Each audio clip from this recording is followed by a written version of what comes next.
And the recorder is now on. Okay, today is Thursday. It is 11th of July, 2019. This is the regularly scheduled meeting of ITSE 2309 at Collin College. And today we're going to be talking about, well, we are talking about subqueries. Let me bring up the Zoom, or not the Zoom, the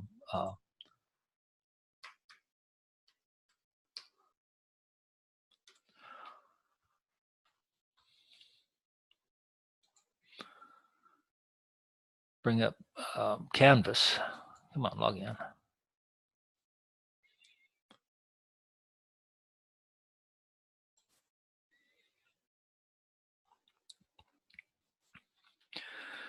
And let's see, I have not finished. Well, I'm getting started on the grading of the test one, but it's going to be a little while before I get done with that. I still have a few things here to grade.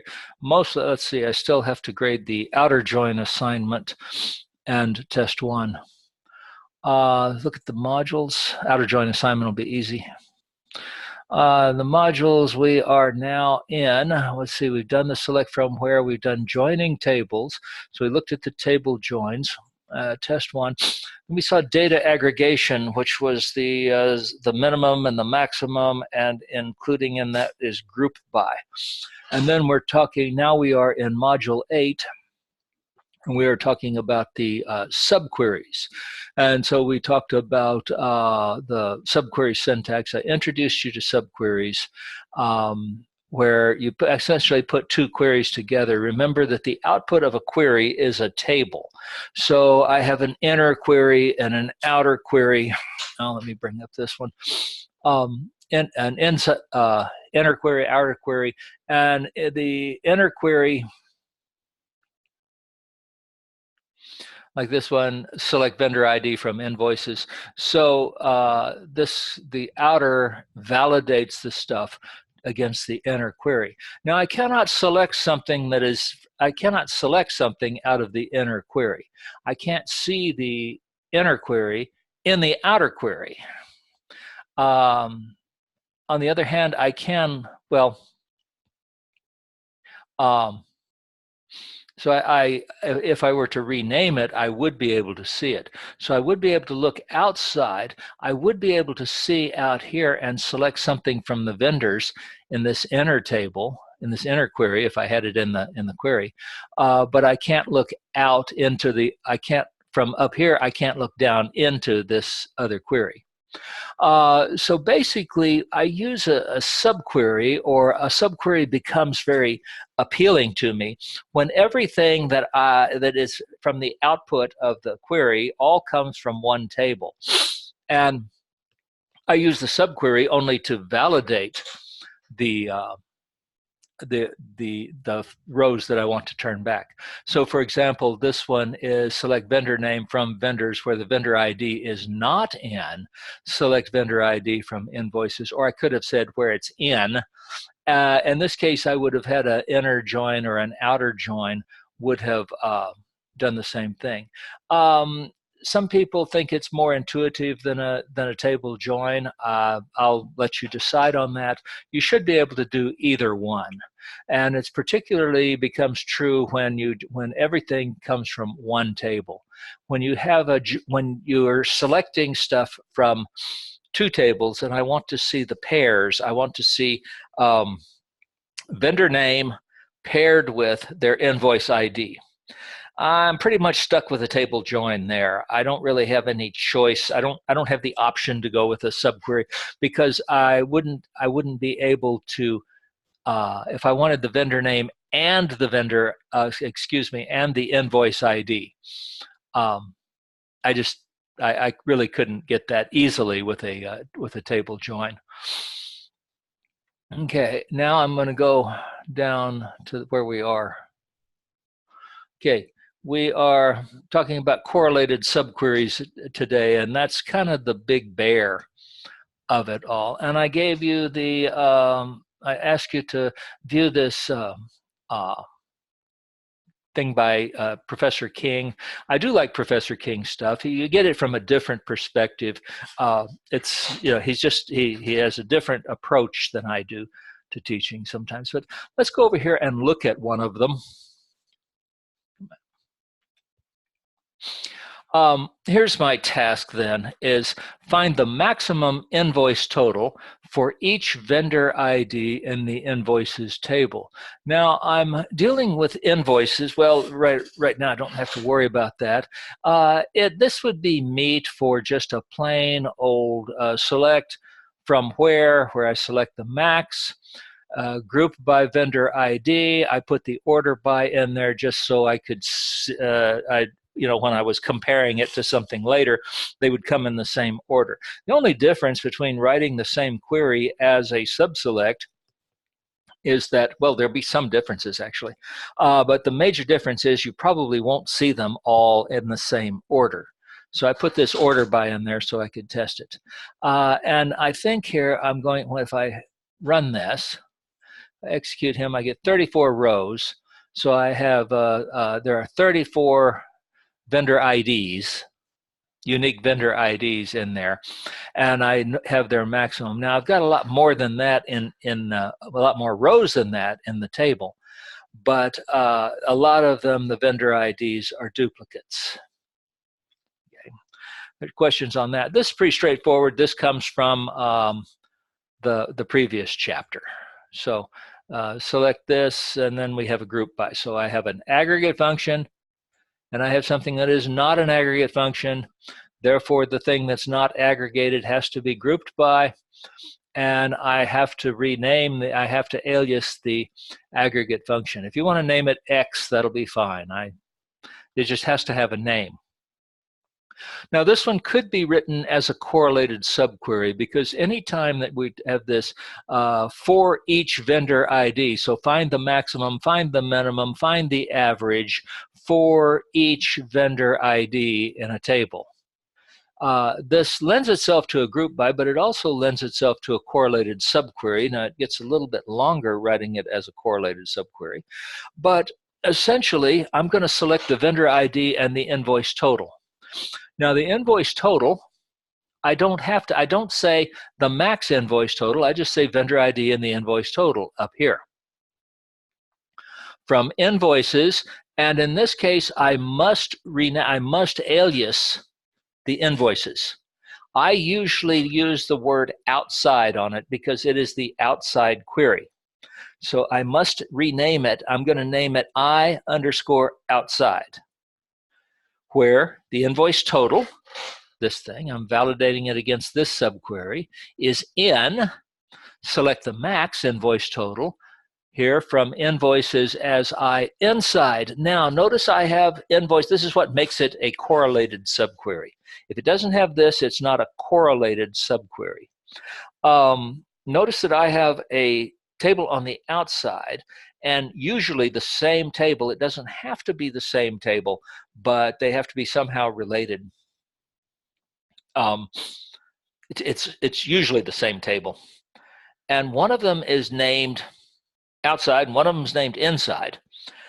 And so select the max from the inside table. Now here's where the rubber meets the road. This is what makes it the correlated subquery, where I.inside, I_inside vendor ID, this one, vendor ID, equals the outside vendor ID. Now, you might have a little trouble seeing this. I have to name them. If I talk about the inside, I_inside, out here in the outer table, I can't see it. So if I were to change this, if I were trying to reference this, if this where clause were outside of these parentheses, I would not be able to look into the parentheses and see this table. I can't see it. But if I'm inside of here, I can look out. And this goes to the idea of scope. And you'll find this to be true in many programming languages. For example, if you are in Java or C or something like that, and you have a variable that is, inside of curly brackets, or it's inside of a subroutine somehow. And you can't from outside of that subroutine, you cannot look inside of it and see that. But you can, from inside the subroutine, look out and see a global variable, which is a very bad thing to do. If I'm inside, if these were curly brackets in C, let's pretend they're curly brackets for a minute, and this is a variable. So I declare the variable. If it's declared inside these brackets, I can see him just fine. But I can also see something that is declared in the enclosing scope. So I can see I underscore outside from within here. So each time through this, I am kind of aggregating the whole thing. And again, I just have the order by. Now up here, when I ran this, I got 34 rows returned. So we'll run him. Now let's run this one and see if I get the same 34 rows returned. No. Well, what happened? Look at the number of rows I got. What's going on here? Why did I get 34 rows here? Execute this. Yet when I changed it to a correlated subquery, I got 2 extra rows. Does anyone have any suggestions why they think that happened? Or what would cause that to happen? Now, there's nothing wrong with the subquery. This is a behavior of a correlated subquery. Notice that in the first one, when I'm just doing a group by, I'm saying group by vendor ID. All of the vendor IDs are going to collapse into one. So every place where you have vendor ID 37, it's going to collapse into one, and you're going to get the maximum from it. Okay. So vendor ID 37, you're going to have one maximum value. That's going to be, well, whatever it is, I don't know. And vendor ID 15 is going to be in there. He's going to have one maximum value. This one's a little bit different because I don't have any grouping going on here. So what would happen in this correlated subquery if I had a vendor ID that had 2 invoice totals? Have 2 invoices, and both invoices have the same total, and they both happen to be the max. Well, I'm going to get a duplicate. I'm going to get duplicates. So when I run this, let's see, which one was it? 37, for example, right here. And I believe 97 right here are duplicates. And let's check and see. Let's run the test and see. This time I'm going to select vendor ID, the count of the invoice total, name it X or C or whatever, and here again I have my correlated subquery. So instead of the max, now I am selecting the count. So it's the same sort of thing going on. Where the invoice total is in, and here I'm selecting the maximum invoice total, again with as I inside, again, so this inner subquery is the same as it was up there. Now down here I have to group by because I have to have, just as I had to group by the count up here, for the same reason, since I'm printing the count, down here, notice that in this, let's go back up to this correlated subquery. Notice that in the select line, I'm not selecting the max invoice total. I'm just selecting the invoice total, where the invoice total is in this subquery. Now I want the counts. So I want to see how many of them, and I'm going to say group by vendor ID having the count greater than 1. So this should show me my offending. So it's number 37 and number 97 both have 2 that tied for the max, and so they both come out in there. How can I fix this? It's very easy. Any thoughts?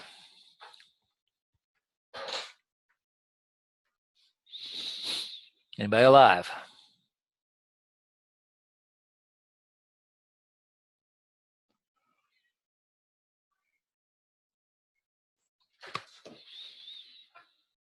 I just add the keyword distinct.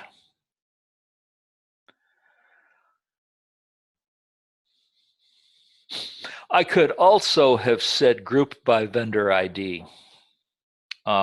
Would have accomplished the same thing, I'm pretty sure. You don't have to, if I can group by without having an aggregate, but I can't have an aggregate without a group by. Well, so I could group by vendor ID without aggregating the invoice total. So that would have also, so I think the distinct would be a little easier to stop it.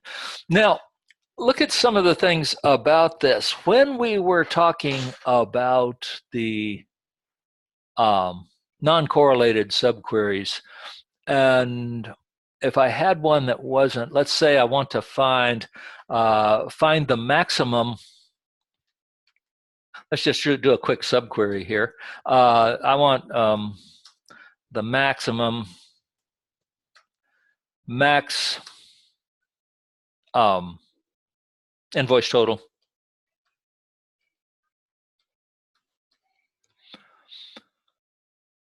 with ties. Okay, so that's pretty simple. Select vendor ID.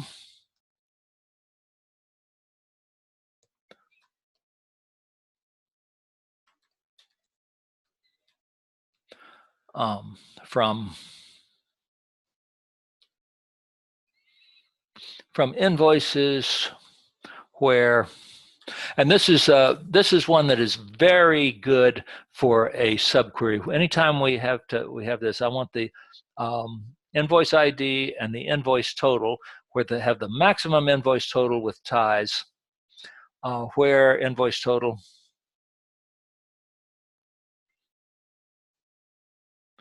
is in, and some people say that in should go down on a line by itself. I don't really care about that one way or the other.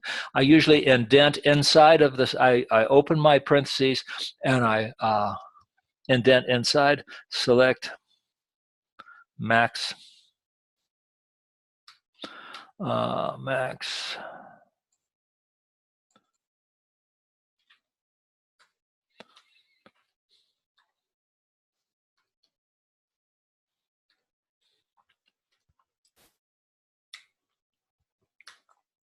Okay, so this is going to give me the vendor ID or vendor IDs that have the highest invoice total in invoices. By the way, this is a difficult thing to do anyway, except with a subquery. This is not a correlated subquery.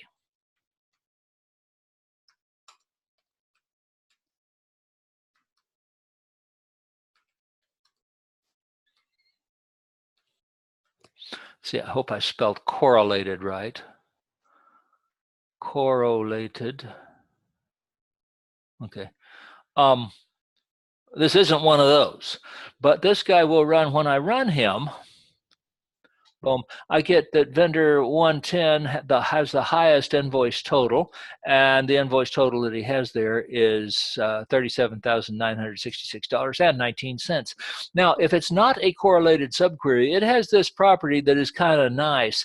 If I want to see this guy right there, I can just highlight the subselect and execute just the subselect, and of course, it doesn't give me a column name. By the way, in a subselect, you do not have to alias this column. You may if you want to, but you don't have to because you're not printing that column. If you say as X, it wouldn't be wrong. But that's real nice because I can execute just this one piece of it. When I get down to a correlated subquery, and if I were to try that tactic, I'm going to get a red line because, wait a minute, I don't know what this is, because remember, from in here, I cannot see the outside vendor ID. So this guy up here doesn't exist if all I'm doing is, well, I can see it.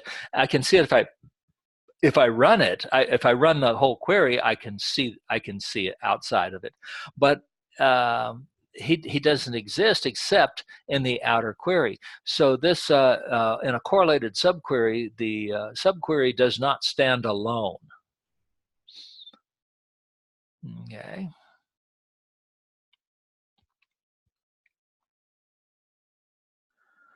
Okay, I got that. Okay, fixed it here. Okay, questions at this point?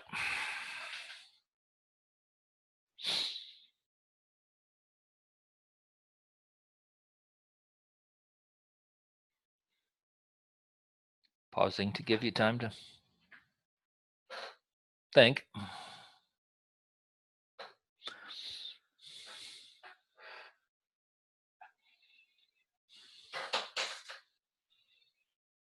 Okay, well, I'll move on then.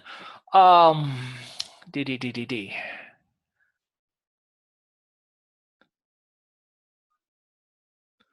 Okay, so now when I execute this one with the distinct in there, and I say execute, now I get my 34 rows.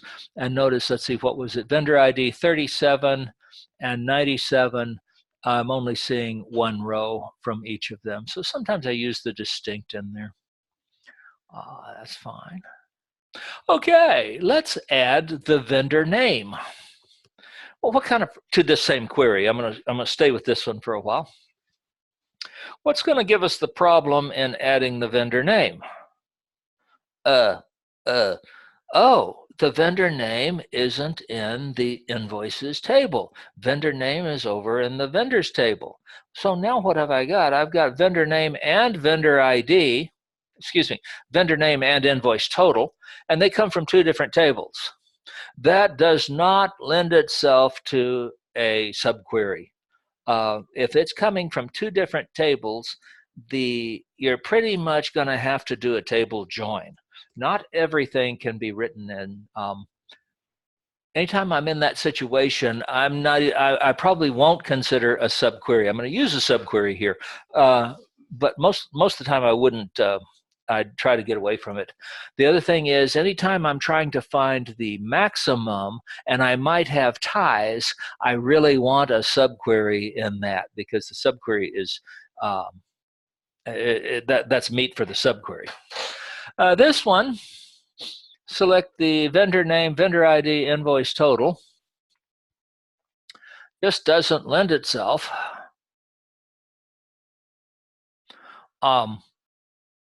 to a subquery here. It's going to want an inner join. So I'm going to have a vendors inner join invoices. Okay, from vendors inner join invoices. Now, I'm still going to do as I outside. I could have named it like I1 or I2, but I usually put some name on it, like a little longer. I say I outside, let me know that's the outside table. On vendor ID equals I dot outside vendor ID. So this is just a plain vanilla table join going on here. So vendors and invoices. They've been aliased. No big deal. We've been doing that all along. Now, where the invoice total, this guy, is in, select max invoice total from as I inside, and here is the correlated subquery. So I'm using the correlated subquery to group them and give them to me. And let's see what happens when I execute this guy. Maybe we'll get a surprise. Oh my goodness, look at that. I got 33 rows returned. 33 rows returned. But wait a minute. Up here, after I went through all the trouble of fixing this, I'm getting 34 rows.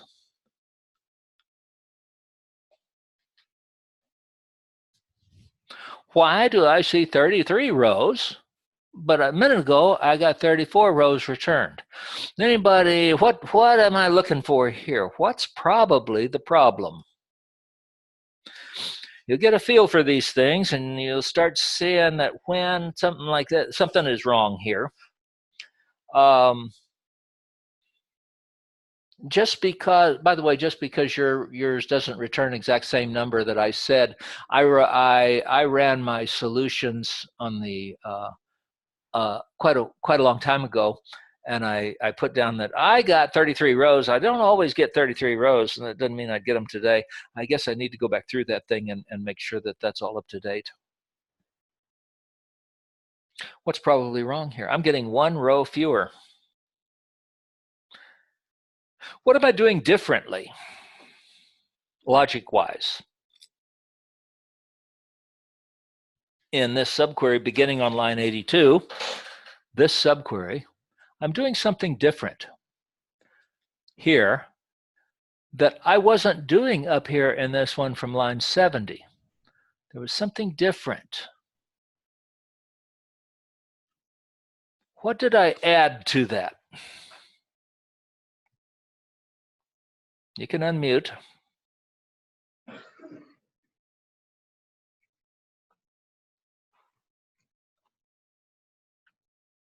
I hear somebody clicking.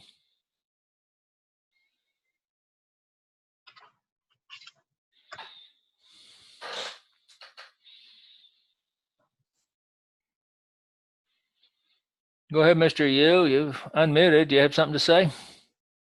No, I was looking at it and I was wondering, since you're using inner join with two Inner join, yes, go ahead. Both tables have vendor ID, so would that make a difference? Yes.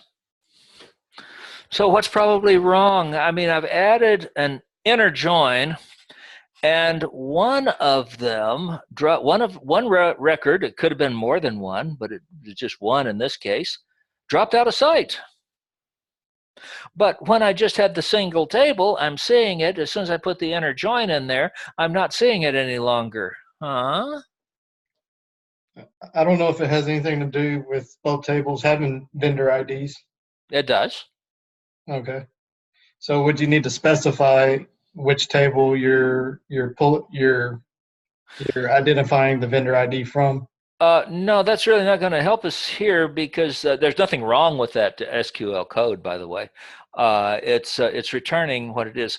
What is it? What is the property of an inner join? Anytime I'm talking about an inner join, what's its basic property? It only shows rows that participate in the relationship. Okay. That means we got a row that's not participating in the relationship. Okay. That means I've got a foreign key that does not have a parent. I mean, that's the bottom line. And I mean, yeah, I put him there. So why do I see the 33 rows returned when I think? So let's see if we can find it. What am I going to do here? I'm going to do a right outer join. I don't think I need the distinct here. I think I can get away without the distinct. Let me take that out. Select vendor ID, invoice ID, invoice total. I might need it. I don't know. I might get more than one row returned. From vendors, right outer join, pointing him at the invoices table on the key where the v.vendor ID is null, and I'm going to get one here because this is the thing that's giving me the problem. Notice that vendor ID of 999, invoice ID 68 has a bogus vendor ID. Okay. Now up here, when I was in this world, I'm selecting everything. Remember, this everything comes from one table here. So when I execute up there in that world, the vendor ID of 999 doesn't bother me any here. because everything's coming from one table. So there's nothing to validate it against. As soon as I get down here and now I've got two tables and I've got the inner join happening on it, that 999 is going to drop out. He's not going to be there. And I can find him with a right outer join. I could also find him using a subselect. I could say select. Let's see, what do I want to say? I want to select vendor ID.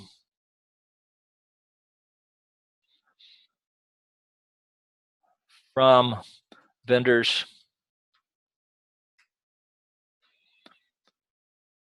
Let's see, from the table vendors.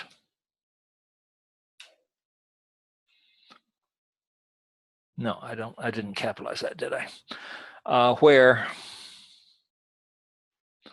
vendor ID is not in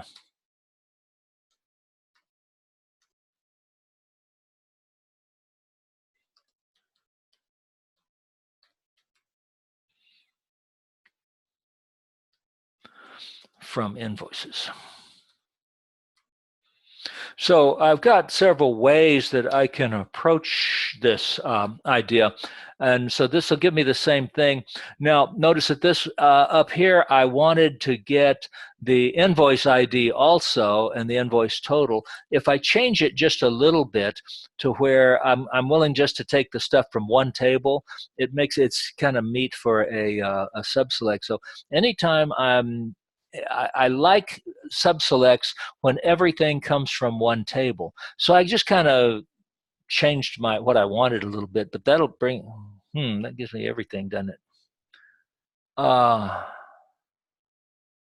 Yeah.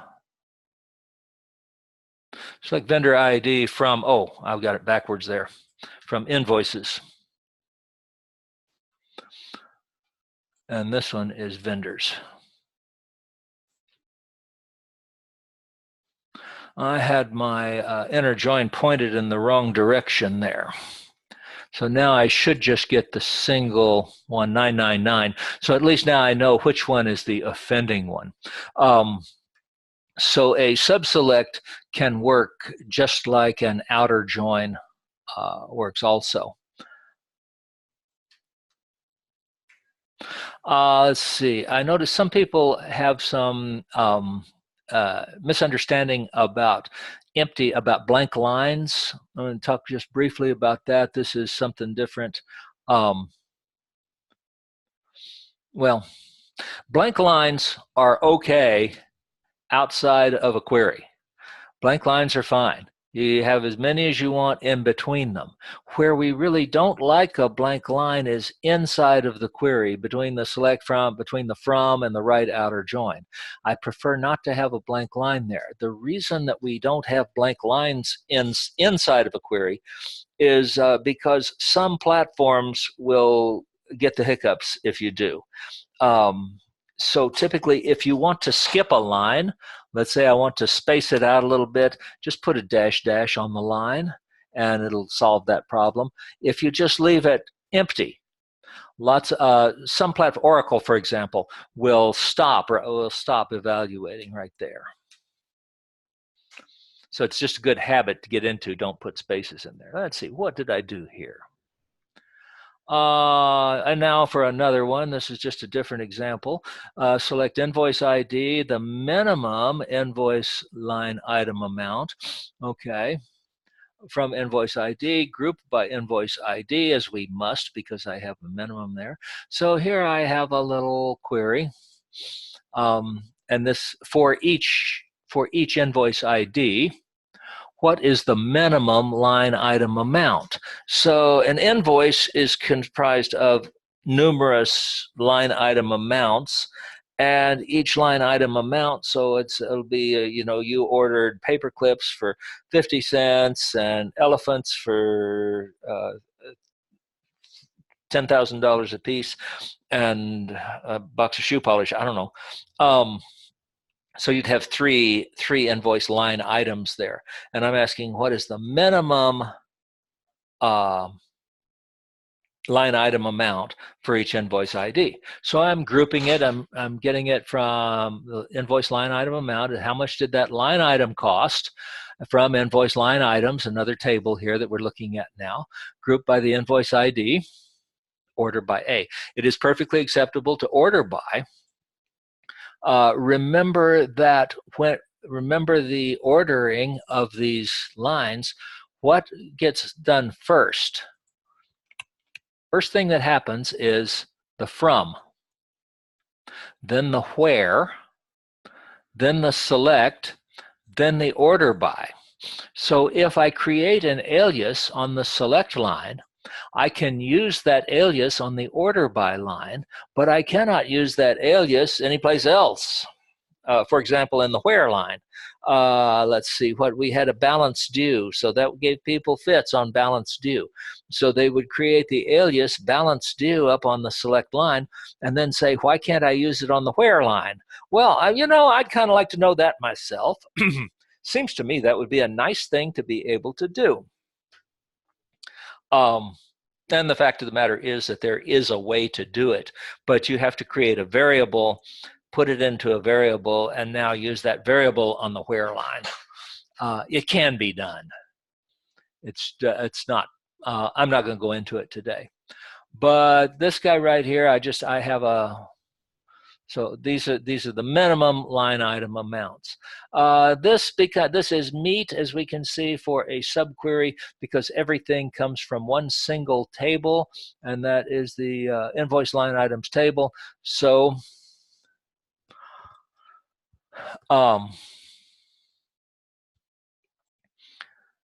invoice ID, anytime I have a group by, and I'm going to try to change it to a subquery, I'm going to need to have I'm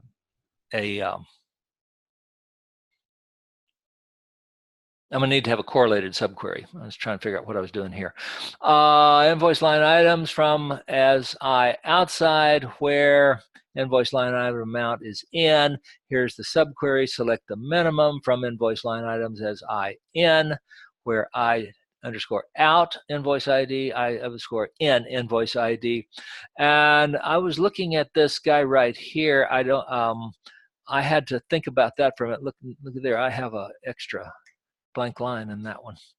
Order by this one, and I'm going to get the same stuff here, and I'm going to talk about a little something. Okay, I get the same 114 rows as I got in the one above it, and they are the same. I don't think we have any real problems here. Now let me talk a little bit about this guy. I'm going to view, Object Explorer. Here's the invoice line items table. Notice something about the invoice line items table. What do we see here?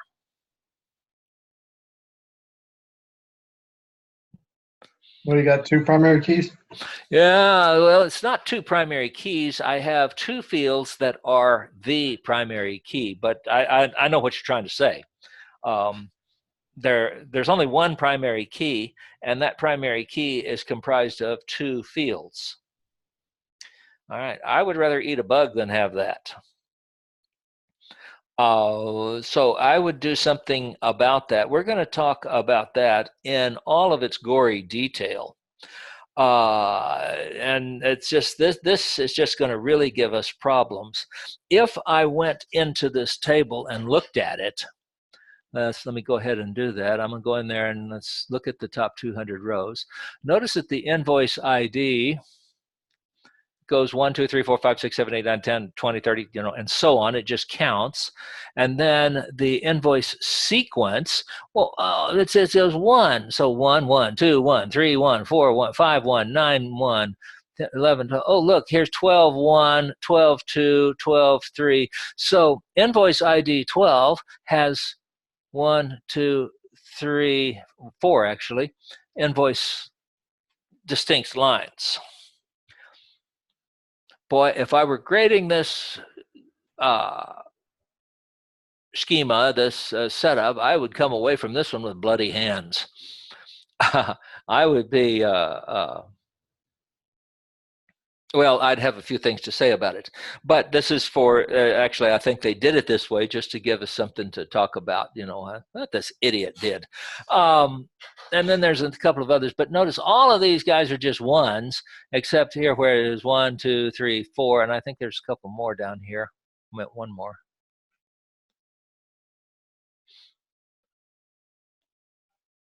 Here's one here.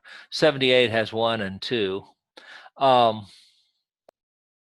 Yeah, this should never happen. And I think that if you think about it, and that's one of the things that I'm going to ask here, how can we design this table better? And you're going to find stuff that that's out there running, databases that are out in production databases, and you're going to look at them and say, man, I can't even figure out how this thing has lasted this long. Think about how you would change it if you were designing this database where you could identify multiple lines on an invoice. So for example, invoice 12 has 4 lines on it. How could we identify that and get out of this 2-part primary key? But that's not all.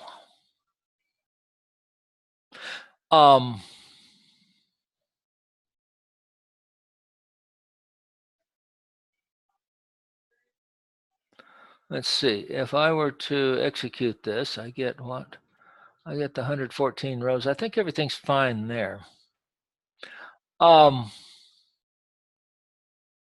problem develops here. And this guy has a real big problem because this invoice line item has an invoice line item amount. That's money. So that's how much does a box of paper clip cost? How much does the elephant cost? How much does the can of shoe polish cost? And so forth like that. Then we go over to the invoice table, and the invoice table has an invoice total in it, and that's money. How do we know that somebody doesn't put the wrong value in for the price? If you have it where it can be put in wrong, it will be put in wrong. And are there any wrong data in this table? And I'm going to use a subquery to answer that question. It hasn't manifested itself yet, but I need to check that because what's my problem here? I have some invoice line items, and all of these guys, if I add these guys up, it's supposed to give me the invoice total. Does it? Okay, now this is a big question. This is something, this would be one of the first things when I see that problem, that it is possible to have a bogus sum in there. I'm going to run this query right away. Look, this one is a correlated subquery, but this one is a little bit different because it is a correlated subquery. Because I have an inside table and an outside table. They are not the same table. They have the invoice line items, and they have the invoices table in the inside subquery. So it's a little bit different. Now, these guys are related, so the invoice line items is related very closely to the invoices table. So that's why I can still call it a correlated subquery. I'm only going to take information from one table. I'm going to take the invoice ID and the sum from the invoice line items table. I have to group by because I'm taking the invoice. I have a aggregate function and a non-aggregate function, so this table has to be grouped. Must be. Having the sum of the invoice line item. Now I cannot use that alias here in the having. Having the sum not in. Select invoice total from invoices where the invoice ID, this one, equals this invoice ID. What am I doing? I'm putting them together. This is a correlated subquery because it has a table on the outside and a table on the inside. Now, when I run this, boom, I find two problems here. Okay. Something is not equal. So what is this? Invoice ID 15 says that he's not in the table I was expecting, and invoice ID 446 is not in there. Now, I don't know whether they're not equal or whether it's just not there. Okay. I'm going to find actually it's both of them are going to be in that. I don't know what the issue is, but I know I know which ones to start looking at right now. So I'm going to look at invoice ID 15. Now, what kind of, if I really want to see that query, I'm going to need to pull up, I'm going to need to use a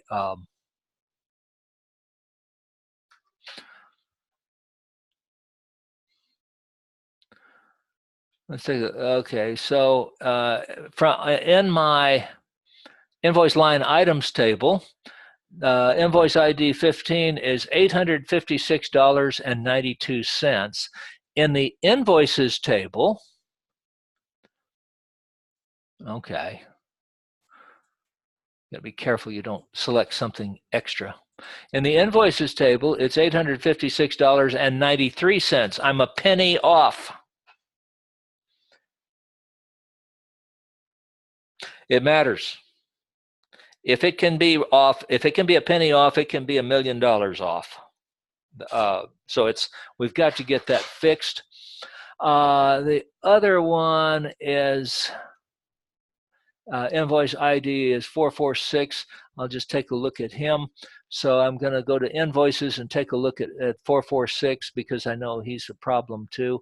And when I execute, I don't get back anything there. So 446 is bogus. So this is an invalid child, and 15 just has an invalid value in him. And so I found these guys by using this. By the way, I could have also detected these with an outer join.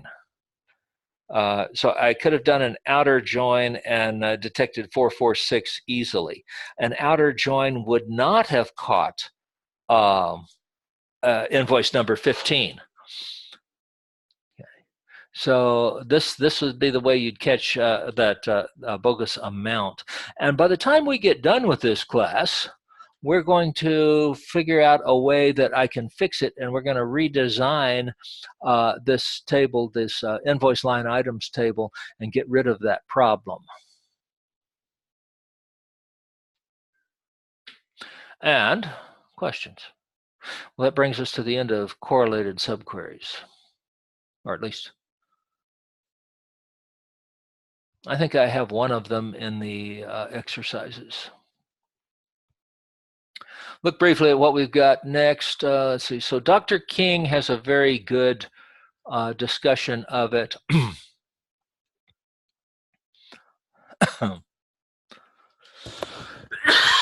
Excuse me. Okay. Up until now, I might, let's see, it's 2 minutes to time for the lecture to end. So I'm probably going to wait and do these on Tuesday.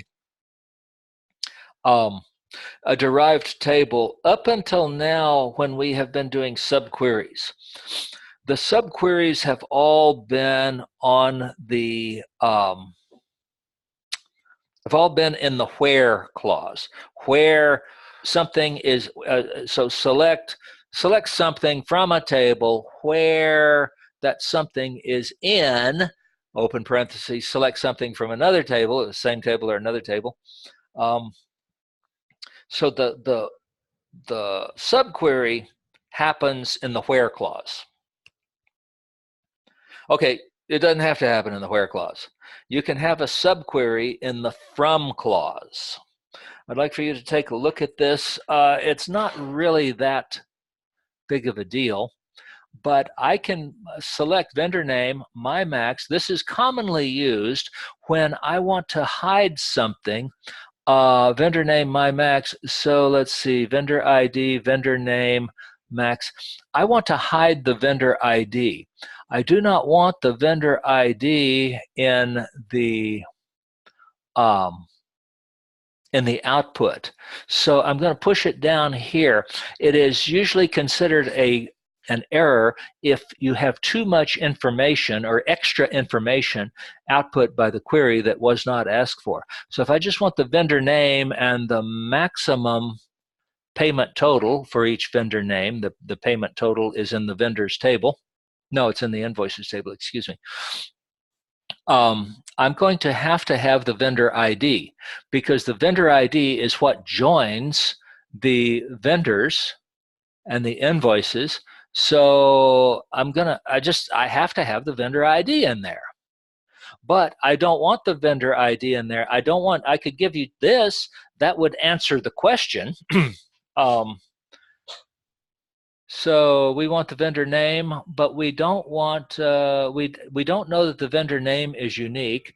And we basically, you must not return any fields that are not in the specification. They might be classified. I don't know. We assume they are. Everything is classified. Now what this does is we basically put a subselect in the from clause and treat it as a table. So we've been doing ins. This is a subselect. The parentheses are required.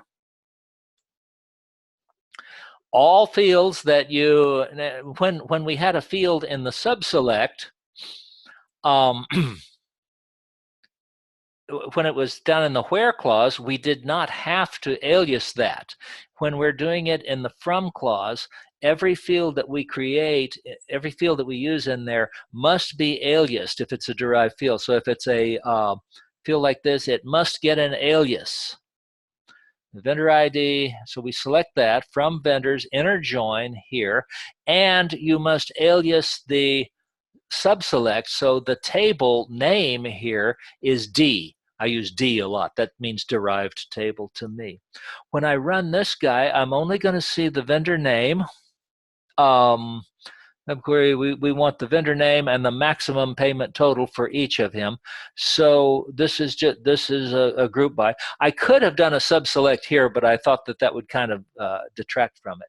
Anyway, this is what I'm going to cover on. It is 6:50, so we're, I guess, ready to go eat or questions.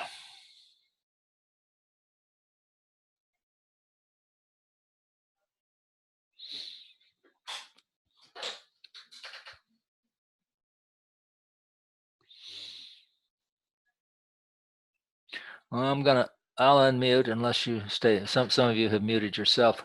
If you mute yourself, I can't unmute you. Anybody want to talk? Ganesha, I saw you mute. That's okay. Okay, I'm going to bounce the Zoom session.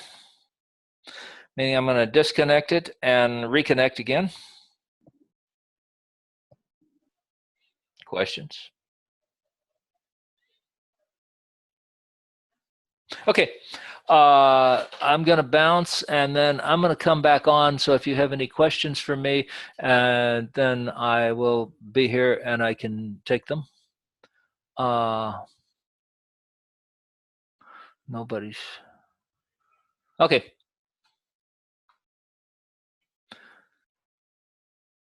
Stopping the recording.